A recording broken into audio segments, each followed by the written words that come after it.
حضرت عبداللہ بن مسعود رضی اللہ تعالیٰ عنہ فرماتے جب یہ آیت نازل ہوئی تو حضور اکرم صلی اللہ علیہ وسلم فوراً مسجد میں تشریف لائے اور فرمایا لوگوں اس وقت قرآن پاک کی ایک آیت نازل ہوئی ہے، وہ سنانا مجھ پر فرض ہے، لہذا سن لو۔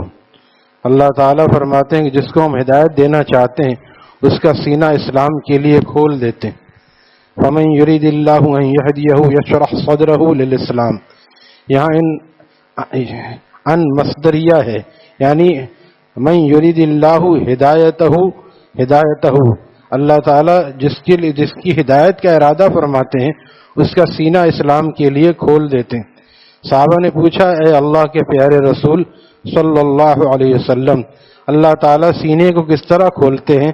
فرمایا سینہ اس طرح کھلتا ہے کہ اس میں اپنا ایک نور داخل کر دیتے ہیں جس سے اس کا دل بہت وسیع ہو جاتا ہے، ظاہری انداز میں نہیں کہ چیک اپ کرائے کہ میرا دل تو چھوٹے کا چھوٹا ہے، اندر سے بڑا ہو جاتا ہے۔ دیکھیں دل میں جگہ ہونی چاہیے، تو دل میں جگہ کوئی اندر بٹھاتا ہے، دل بڑا ہو جاتا ہے، انجائنا میں دل بڑا ہو جاتا ہے، یہ مادی اعتبار سے اور حق یعنی ظاہری اعتبار سے، لیکن باطنی اعتبار سے اس کا دل بہت بڑا ہے، یعنی یہ اپنی بساط سے بڑھ کر خدمت کرتا ہے، خرچ کرتا ہے، یہ ہماری یعنی لغت میں اس کو بولا جاتا ہے۔ سینہ کھلنا یہی ہے کہ اس میں ایک نور داخل کر دیتے ہیں، جس اللہ کی محبت کی برکت سے، اس نور کی برکت سے اس کا دل وسیع ہو جاتا ہے۔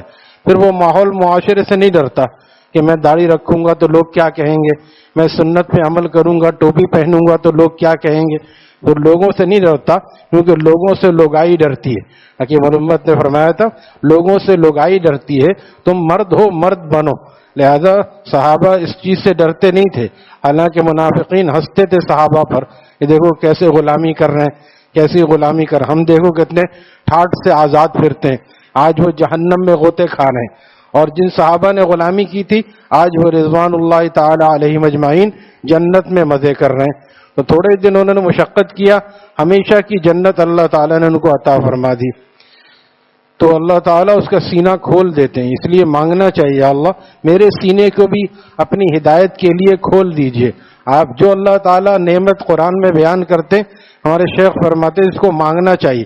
بیان کرنے کا مقصد ہی ہے کہ وہ دینا چاہتے ہیں۔ ایک جگہ اللہ تعالیٰ نے فرمایا اللہ یجتبی الیہ من یشاء، ہم جس کو چاہتے ہیں اپنی طرف کھینچ لیتے ہیں، اپنا پیارا بنا لیتے ہیں۔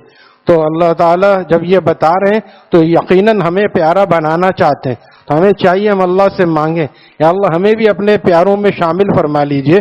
آپ جاذب ہیں، کیسے جاذب ہیں کہ آپ مقناطیس کے خالق ہیں۔ ہمارے شیخ فرماتے تھے کہ آپ مقناطیس کے خالق ہیں۔ مقناطیس کس طرح لوہے کو کھینچتا ہے، جس طرح مقناطیس میں جو کشش آپ نے رکھی ہے تو آپ کی ذات کیسی جاذب ہوگی، لہذا آپ اپنی طرف ہمیں کھینچ لیجئے، اپنے پیاروں میں ہمیں بھی شامل فرما لیجئے۔ جب اللہ تعالیٰ کھینچتے ہیں تو ابراہیم ابن ادم کو جب اللہ تعالیٰ نے کھینچا تو بادشاہ سے انہوں نے بادشاہت چھوڑ کے درویشی اختیار کر لی۔ عبداللہ ابن مبارک جو ساز باجے گانے میں لگے رہتے تھے، اللہ تعالیٰ نے ان کو محدث بنا دیا۔ فضیل ابن نیاز کو جب اللہ تعالیٰ نے جذب فرمایا، ڈاکہ ڈالتے ہوئے جذب فرمایا، کوئی آدمی تلاوت کر رہا تھا، کوئی اللہ کا بندہ، اور یہ لوگ عربی جانتے تھے، ہمارے سامنے ترجمہ بھی کیا جائے تو ہمیں یاد نہیں رہتا، یہ لوگ عربی جانتے تھے۔ جب وہ تلاوت کی آواز آ رہی تھی الم یأن للذین آمنوا ان تخشع فی قلوبہم لذکر اللہ، کہ اللہ کے بندوں پر، ایمان والوں پر ابھی وقت نہیں آیا کہ ان کے دل اللہ کی یاد سے لرز جائیں۔ بس یہ آیت، ایک آیت کا ٹکڑا، پوری آیت بھی نہیں ہے، یہ سنا اور کہا بس یا اللہ معاف کر دیجئے، یقال کہتے ہوئے فوراً واپس ہوئے اور جا کے اپنے دوستوں سے کہا، تلوار توڑ دی جس سے ڈاکہ ڈالتے تھے، جیسے آج کل ہتھیار ہوتا ہے ٹیٹی وغیرہ، اس وقت تلوار اور چاقو ہوتا تھا، اس کو توڑ دیا اور اپنے دوستوں سے جو گروہ کے دوسرے ڈاکو تھے ان سے کہہ دیا کہ میں نے اللہ سے دوستی کر لی ہے، اب میری ہدایت کا وقت آ گیا ہے، لہذا میں تو اب یہ چیزیں چھوڑ رہا ہوں، تمہیں جو کرنا ہے کرو۔ وہ آج کے لوگوں کی طرح نہیں تھے، آج اگر کوئی ایسا کہے چل تو ملا ہو گیا، ہم تو اپنا کام کریں گے، ان سب نے توبہ کی، سب نے توبہ کی۔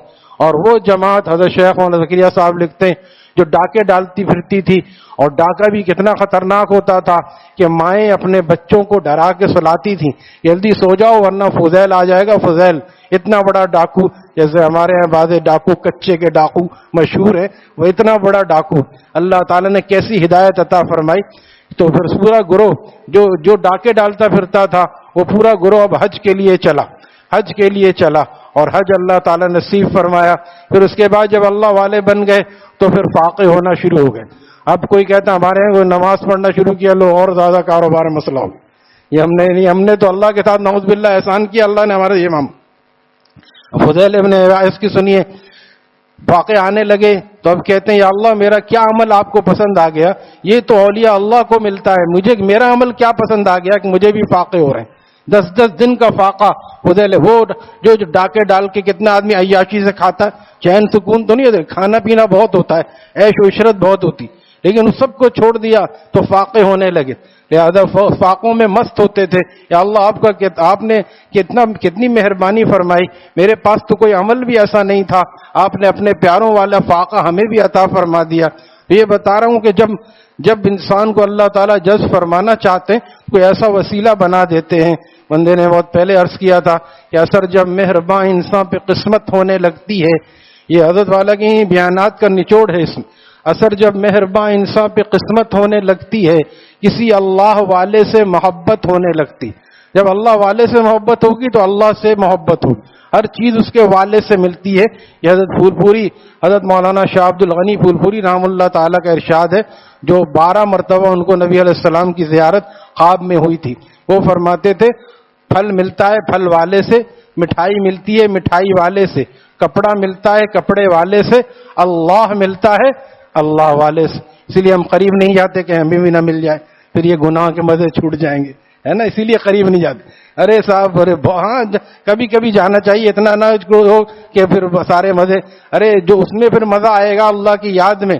خواجہ صاحب فرماتے ہیں جب حکیم الامت سے بیعت ہو کے انہوں نے ذکر شروع کیا، وہ بھی عام ڈپٹی کلکٹر تھے، مولوی نہیں تھے، ڈپٹی کلکٹر، ICS کا امتحان پاس کیا تھا۔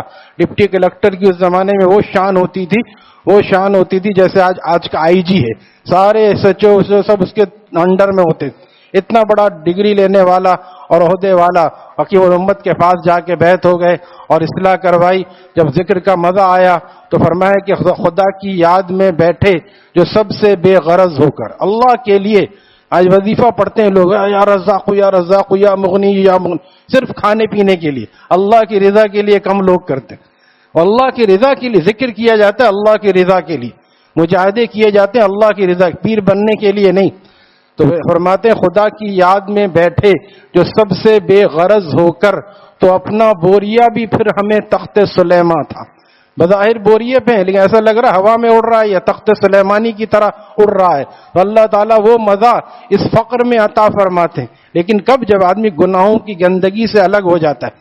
اب عطر بھی لگاتے ہیں ہم، نماز بھی پڑھتے ہیں، نماز کا عطر کبھی ذکر بھی کر لیا کبھی تلاوت بھی، لیکن بدنگاہی، جھوٹ، غیبت، موبائل کی گندگی، یہ سب گندگی کی وجہ سے یہ خوشبو پوری طرح آ نہیں رہی۔ جب یہ خوشبو پوری طرح آئے گی تو ہمیں بھی پھر یہ شعر بزبان حال ہم پڑھیں گے کہ خدا کی یاد میں بیٹھے جو سب سے بے غرض ہو کر، تو اپنا بوریا بھی پھر ہمیں تخت سلیمان تھا۔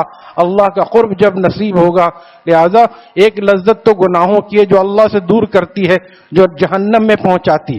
جب آدمی اللہ کی یاد میں لگتا ہے تو دوسری لذت، یہ پاکیزہ لذت ملتی ہے۔ پھر آدمی کہتا ہے ہم کن چکروں میں پڑے ہوئے تھے، جیسے بچہ مٹی کھیلتا ہے، لکڑی اور ڈنڈے سے کھیلتا ہے، گلی ڈنڈا کھیلتا ہے، پھر جب اس کو شادی ہو جاتی ہے تو وہ پھر سوچتا ہے کہ کاش میں بھی ویسی ہو جاؤں، جا کے مٹی کھیلوں۔